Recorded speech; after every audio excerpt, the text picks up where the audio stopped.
Paljud on unistanud ülemaailmse impeeriumi rajamisest. Caesar, Napoleon, Wilhelm II, Stalin, Mussolini, Hitler ja Hirohito olid kõik sellest ideest lummatud, kuid nad kõik pidid pettuma. Eksisteerib piibellik eesriie, mis pole lubanud kellelgi seda eesmärki saavutada. Piibli prohvetikuulutustes seisab 5-sõnaline lause, mis on läbi sajandite püsinud ületamatu müürina võimujanuste ambitsioonikate meeste jaoks, kes ihalevad totalitaarset võimu. See võimas müür hoiab tagasi ka jõude tänapäevases maailmas. Kristuse jüngrid küsisid Jeesuselt maailma tuleviku kohta. Matteuse 24. peatükist 3. salmist loeme. Aga kui Jeesus istus õlimäel, astusid jüngrid ta juurde ja küsisid omavahel olles. Ütle meile, millal see kõik tuleb ja mis on sinu tulemise ja selle ajastu lõpu tunnustäht? Jüngrid ühendasid 2 sündmust ja Kristus rääkis neile tähtsatest sündmustest, mis on seotud Jeruusalemma langemise ja samuti maailma lõpuga. Pärast seda, kui Kristus oli neile rääkinud maailma lõppu tähistavatest poliitilistest, majanduslikest, religioossetest ja sotsiaalsetest märkidest, lisas ta Matteuse 24. peatükis 15. salmis. Kui te siis näete pühakojas seisvat hävituse koletist, millest prohvet Daniel on rääkinud, lugeja mõtelgu sellele. Jeesus ütleb siin selgelt, et Danieli raamatu ettekuulutustel on otsene seos maailma tulevikusündmustega. Danieli raamatu 2. peatükis on lühidalt ära toodud maailma ajaloosündmuste jada kuni aegade lõpuni. Siin räägitakse lugu esimese kuningriigi Babyloonia impeeriumi valitsejast Nebukadnetsarist, kes mõistis, et oli unes näinud midagi olulist maailma tuleviku kohta. Nebukadnetsar kutsus arheoloogid, maagid ja targad mehed, et need talle ütleks, mida ta oli näinud.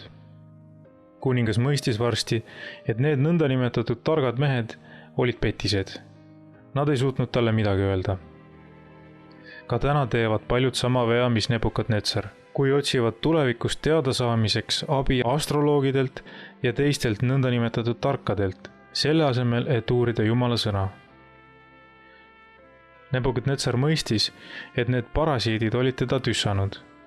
Loeme Danieli 2. peatükist 12. salmist. Selle peale kuningas ägestus ja vihastas väga ning käskis hukata kõik Paabeli targad. Kuningas saatis valvurite pealiku tarku mehi hukkamise jaoks kokku koguma. Babylonias olid vangis ka noored heebrealased, Daniel ja tema 3 kaaslast. Ka nemad arvati tarkade meeste hulka. Daniel palus lisaaega, et küsida Jumalalt kuninga loo kohta selgitust. Lisaaega anti ning sõbrad palvetasid tõsiselt Issanda poole, kuni Issand neile une avaldas. Daniel juhatati Nebukadnetsari ette ja see küsis temalt üsna küüniliselt, salm 26. Kas sina suudad mulle avaldada mu nähtud unenäo ja selle tähenduse? Danielil oli siin võimalus võtta au endale, aga olles tõeline Jumala teener, ei teinud ta seda. Daniel ütles, et kuigi need nõndanimetatud targad ei olnud võimelised asja seletama, oli olemas keegi, kes talle une teatavaks tegi. Salm 28. Aga taevas on Jumal, kes paljastab saladusi ja tema ilmutab kuningas Nebukadnetsarile, mis tulevasil päevil sünnib. Pange tähele, et Daniel ütles, et Jumal avaldas talle midagi, mis käis tulevaste päevade kohta. Daniel selgitas kuningale tolle unenäo. Salm 31. Sina, kuningas, nägid ja vaata, oli üks suur kuju. See kuju oli suur ja selle hiilgus erakordne. See seisis su ees ja selle välimus oli hirmus. Daniel kirjeldas unenägu detailselt ning Nebukadnetsar tundis selle ära. Salmid 32 ja 33. Kuju pea oli puhtast kullast, rind ja käsivarad hõbedast, kõht ja reied vasest, sääred rauast, jalad osalt rauast, osalt savist. Nebukadnetsar oli hämmingus ning tema küünilisus oli kadunud. Nüüd kuulas ta tähelepanelikult, kui Daniel edasi rääkis. Salm 34. sa vaatasid, kuni üks kivi käte abita lahti murdus ja lõi kujule vastu jalgu, mis olid rauast ja savist ja purustas need. Kuningale meenus kogu unenägu ja nüüd tahtis ta veel enam teada selle tähendust. Salmid 37 ja 38. Sina, kuningas, oled kuningate kuningas, kellele taeva Jumal on andnud kuningriigi, võimu, vägevuse ja au. Sina oled see kullast pea. Kuld sobis hästi sümboliseerima Babyloonia impeeriumi ilu ja jõukust. Uhkete müüridega pealinn asus täpselt ruudukujulisel alal, mille ümbermõõt oli 60 miili. Selle kõrged hooned vaimustasid lähenevaid rändajaid. Läbi linna voolas Eufrati jõgi, mis oli mõlemalt poolt linnamüüride alt kindlustatud väravatega. Linnas asusid lokkavad lõbustuspargid, kuninglikud paleed ning suurejoonelised elamud. Seal olid ka kuulsad rippaiad, 1/7 maailmaimest. Kuid Jumal ütles salmis 39, aga sinu järel tõuseb teine kuningriik. Täpselt nii, nagu Jumal Nebukadnetsarile unenäos ette kuulutas, langes Babyloonia impeerium lõpuks teisele maailmajõule, Pärsia impeeriumile. Hõbedast rind ja käsivarred sümboliseerivad meedia Pärsiat. Nii nagu hõbe on odavam kullast, nii ei olnud ka Pärsia impeerium nii rikas ja luksuslik, nagu seda oli Babyloonia. Kui meedlased ja pärslased Babyloni piirasid, mõnitasid babylonlased neid. Nad loopisid tonnide kaupa toitu üle linnamüüride, näitamaks pärslastele, et suudavad üle elada ükskõik kui pika piiramise. Küros teise juhtimisel murdsid meedlased ning pärslased siiski linna sisse ning Babyloonia langes.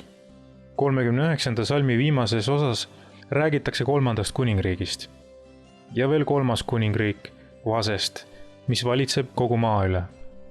3. Vasest kuningriik sümboliseeris Aleksander Suure juhitavat Kreeka impeeriumi. Olgugi et arvult väiksem, vallutas Aleksandri armee Meedia Pärsia oma. Aleksander võttis võidu 5 lühikese aastaga. Kreeka ajaloolane Arja kirjutas: olen veendunud, et polnud rahvast, linna ega inimesi, kelleni tema nimi poleks jõudnud. Mulle tundub, et nii tema sündi kui tegusid juhatas mingi jumalik käsi. Aleksander Suur suri kõigest 7 aastat hiljem suure prassingu käigus. Hele tuli kustus äkitselt nagu meteor öises taevas. 4. ülemaailmset kuningriiki kirjeldatakse salmis 40. Siis tuleb 4. kuningriik, tugev nagu raud. Raud ju lõhub ja pihustab kõike. Ja nagu purustav raud, nii lõhub ja purustab ta kõik. Nagu sümboliseerisid kuju rauast jalad, pidi 4. kuningriik Rooma olema tugev nagu raud. Maailma hakkas valitsema Rooma. Selle impeeriumi ajal sündis Jeesus. Kuulus ajaloolane Edward Gibbon ütles: Rooma raudne riik purustas üksteise järel kuldsed, hõbedased ja vasksed kujud, mis võisid esindada rahvaid ja nende kuningaid. Võimsate keisrite juhitav raudne Rooma riik vallutas varsti kogu maailma. Jeesuse sünniajaks oli ajaloo kulg jõudnud kuju rauast jalgadeni. Loeme Luuka 2. peatükist 1. salmist. Neil päevil sündis, et keiser Augustus andis käsu kirjutada üles kogu riigi rahvas. See oli ka põhjuseks, miks Joosep ja Maaria läksid Jeesuse sündides Petlemma. Roomlased valitsesid maailma vägeva võimuna, kuni elu muutus luksuslikuks, prassivaks ja amoraalseks. Loeme Danieli 2. peatükist 41. salmist. Aga et sa nägid jalad ja varbad olevat osalt potissepa savist ja osalt rauast, siis see tähendab jagatud kuningriiki. Küll on selles raua tugevust, just nagu sa nägid rauda savimullaga segatult. Rooma impeerium kaotas oma isikupära ja jõu ning lagunes põhja poolt ründavate barbarihõimude sissetungide järel 10 osaks. Kuju labajalad ning 10 varvast olid tehtud raua ja savisegust ning Jumal kuulutas ette, et 10 varvast ei ühendata mitte kunagi. Loeme Danieli 2. peatükist 43. salmist. Et sa nägid rauda savimullaga segatult, tähendab seda, et kuigi nad segunevad inimsemne poolest, ei püsi nad üksteise küljes, nagu raud ei segune saviga. pane tähele neid 5 sõna, mis on kuni tänase päevani peatanud kõik esile pürgivad maailmavalitsejad. Ei püsi nad üksteise küljes. Esimene, kes üritas Rooma impeeriumi taasliita, oli Karl Suur. Kui ta 29-aastasena aastal 800 jõululaupäeval Roomas teenistusel põlvitas, pani paavst talle pähe Püha Rooma impeeriumi krooni. Kirik kiitis heaks tema ning ihaldatud ühendatud Euroopa. Kuid pool sajandit hiljem suri ta reedetuna. Ta ei suutnud ühendada rauda ja savi. Teisena proovis ja ebaõnnestus Charles V Stark. Ta valitses aastatel 1364 kuni 1380. Võites enamikku oma vastastest, suutis ta kehtestada 100-aastases sõjas vaherahu, kuid tema valitsuse viimastel aastatel mitmekordistusid revolutsioonid ning ta suri lüüasaanuna. Väga nutikas imperaator Louis XIV proovis samuti luua ühtset Euroopa impeeriumi, kuid ebaõnnestus. Ta valitses pikalt ja edukalt aastatel 1643 kuni 1715. Teda tunti ka kui suurt monarhi. Ta oli üsna võidukas ka hollandlaste üle, kuni need tammid avasid ning ta oli sunnitud peatuma. Suure monarhi peatas nii väike asi. Järgmine, kes proovis ja läbi kukkus, oli Napoleon. Ta jõudis eesmärgile üsna lähedale. 29-aastaselt haaras ta Prantsusmaal võimu ning seadis eesmärgiks anda Euroopale üks valitseja. Ta oli pisike mees, keda kutsuti väikeseks hiiglaseks. Teda peeti ka militaargeeniuseks. Tema armee pühkis üle Euroopa pretsedenditu 16 aastaga ning paistis, et miski ei suuda teda peatada. On teada, et pärast vangilangemist ütles Napoleon: ma tahtsin luua Euroopa süsteemi, Euroopa seaduste ja kohtusüsteemi. Terves Euroopas oleks olnud üks Euroopa rahvas. Euroopast oleks saanud üks rahvus. Ta oleks pidanud lugema Danieli raamatut. Ei püsi nad üksteise küljes. Tundus, et Napoleoni ei peata miski. Kuid Waterloo all tulid mängu loodusjõud ning Napoleoni kahurvägi vettis. Lihtne vihm alistas võimsaima vallutaja. 30 aastat pärast Waterloo lahingut kirjutas doktor Thomas Arnold. Mis oli see, mis seisis vastu tema tohutule võimule? Mis pani talle vastu, pidurdas teda ning maha surus? See polnud midagi muud kui otsene Jumala sekkumine. Doktor Arnold ütles veel: Euroopat ei vabastanud Napoleoni võimu alt mitte Venemaa, Saksamaa ega Inglismaa, seda tegi Jumala käsi. Jumal ütleb, et nad ei püsi üksteise küljes ja Jumal ei luba ühelgi diktaatoril Euroopat ühendada. Danieli 2.21 ütleb: tema muudab aegu ja aastaid, tema tagandab kuningaid ja tõstab kuningaid. Tema annab tarkadele tarkust ja mõistlikele mõistust. Nüüdise ajal on veel üks mees üritanud maailma rikkuda. See mees oli Kaiser Wilhelm. Ta suurustas, et tema võib ehitada raudtee Berliinist Bagdadi. Ta pani aluse ka Saksamaa sõjamasinale ning tema allveelaevad sõelusid meredes. Esimeses Marnay lahingus jõudsid tema väed Pariisi väravateni. Paksud Bertad, Saksa sõjaväekahurid, pommitasid linna. Prantslased saatsid iga mehe ja kasvult sobiva poisi peale tungile vastu seisma. Liitlasvägede komandör Marshal Foch mõistis, et tema positsioon oli kriitiline. Viimaks tegi Marshal Foch meeleheitis oma kuulsa otsuse, öeldes: minu vasakul käel on taganemine, minu paremal käel on moraalilangus, aga ma ründan keskelt. See oli ka kõige strateegilisem samm, sest sakslased ei olnud vasturünnakuks valmis ning olid varsti taganemas. Varsti pärast seda uputas Saksa allveelaeva ameeriklaste laeva Lusitana. See tõi konflikti Ameerika Ühendriigid. Kui ameeriklaste sõjavägi ja masstootmine mängu tulid, oli sõda varsti nende kasuks otsustatud. Kogu maailm hõiskas, sest seda sõda peeti kõikide sõdade lõpetajaks. Selleks ajaks oli pildil ilmunud ka austerlasest plakatikleepija Adolf Hitler. Ta oli suur üleskihutaja. Ta hülgas Versailles kokkuleppe ning tema soov ühendada Euroopat peaaegu hävitas maailma. Tema mehhaniseeritud armee ja võimas õhuvägi pihustasid peagi Saksamaad ümbritsevaid kaitseta riike. Ei läinud kaua, kui Tšehhoslovakkia ja Austria olid Hitleri käes. Järgmisena allutas ta Poola. See viis sõjani liitlastega ning Hitler alustas vägeva välksõja, mille käigus ta alistas Skandinaavia, Belgia ning Prantsusmaa. Seekord Pariis ei pääsenud. Hitler külastas Napoleoni hauda ning mõnitas teda, nimetades viimast lolliks. Ta uhkustas, et on edukas seal, kus Napoleon ei olnud. Liitlasväed suruti rannikule ja nad üritasid Dunkirki rannas vastu pidada. Hitler suurustas, et ajab nad merre või hävitab pommidega. Kuid just nagu Waterloo puhul päästsid olukorra jälle loodusjõud. Paks udu kattis ranna.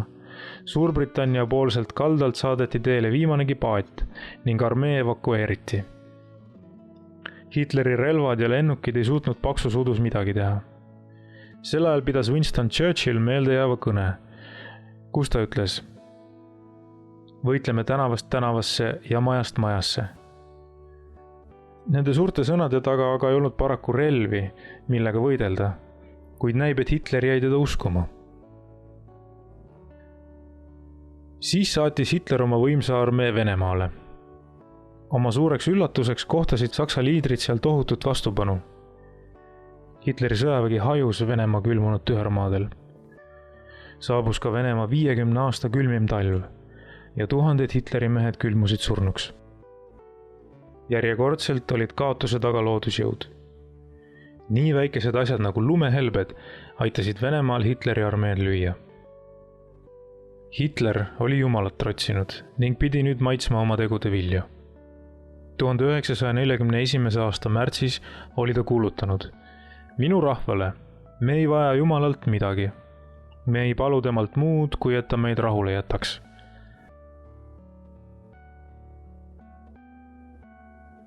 Me tahame oma sõda pidada ise oma relvadega ja ilma jumalata. Ka jumalatu kommunism või ükskõik milline võim siin planeedil pärib sama saatuse. Jumal on ikka veel oma troonil. Hitler tundis Stalinile raamatu ettekuulutusi. Naine, kes teda haiguse ajal põetas, rääkis, et Hitler luges Stalinil 2. peatükki ja kui ta jõudis selle kohani, kus öeldakse, et nad ei püsi üksteise küljes, hüppas ta jampsides ja halades voodist välja, karjudes täiest kõrist: mina võidan, mina võidan. Kui Hitler oleks täna elus, võiks ta minna uuesti Napoleoni hauale, kus ta teda mõnitas ning kõik, mis tal passiks öelda oleks: Napoleon, tee ruumi. Ja siis toimus tohutu tragöödia Ameerikas. Pearl Harbor. Selle noa lõi Ameerikale selga järjekordne maailmavalitsejaks püüdleja diktaator Hirohito. Ta oli veennud oma inimesi, et nad on jumalad. See salajane rünnak pihustas USA mereväe. Kui jaapanlased oleksid taibanud, siis oleksid nad võinud sel ajal riiki tungida. Kuid jumal sekkus jälle. Ta ei lasknud neid Pearl Harborist edasi. Jälle kord toodi mängu Ameerika leidlikkus ja masstootmine, et võidelda vabaduse ja demokraatia eest. Varsti valmistas see riik sõjatarvis tuhandeid tanke, lennukeid ja relvi. Uus põlvkond avaldas maailmale oma vabaduse kaitsmise oskused. Jaapanlasi aeti saarelt saarele. Ameeriklaste lennukid pommitasid Tokiot. Lehes ilmus karikatuur 2 Jaapani kindralist, kes jooksevad pommivarjendi poole ja üks hüüab teisele: kas võib olla, et me ei ole ikkagi jumalad? Hitler oli Berliinis nagu nurka aetud rott, liitlasvägede poolt ümber piiratud. Siis toimus tuumapommi plahvatus Hiroshimas ja siit algas maailma lõpp. Teine atompomm visati Nagasakile, millest jäi järele tuha hunnik. Jaapanlased alistusid tingimusteta. Adolf Hitler tegi enesetapu. Maailma valitsejateks pürgerelvad vaikisid taas. Kogu maailm lootis kindlasti, et see sõda lõpetas kõik sõjad. Inimesed unistasid jälle igavesest rahust, kuid Leland Stove ütles: Hiroshima atomiseeriti 6. augustil 1945. See sündmus muutis kogu maailma olemust. See, mida me siiani olime igatsenud kui rahu eelmängu, oli ühtäkki muutunud supersõja eessõnaks. Uks globaalseks hävituseks oli avatud. kuid vaatamata aatompommile ei möödunud palju aega, kuni Stalin oma maailma valitsemise ambitsiooni avaldas. Maailma vallutamist oli alustanud kommunism.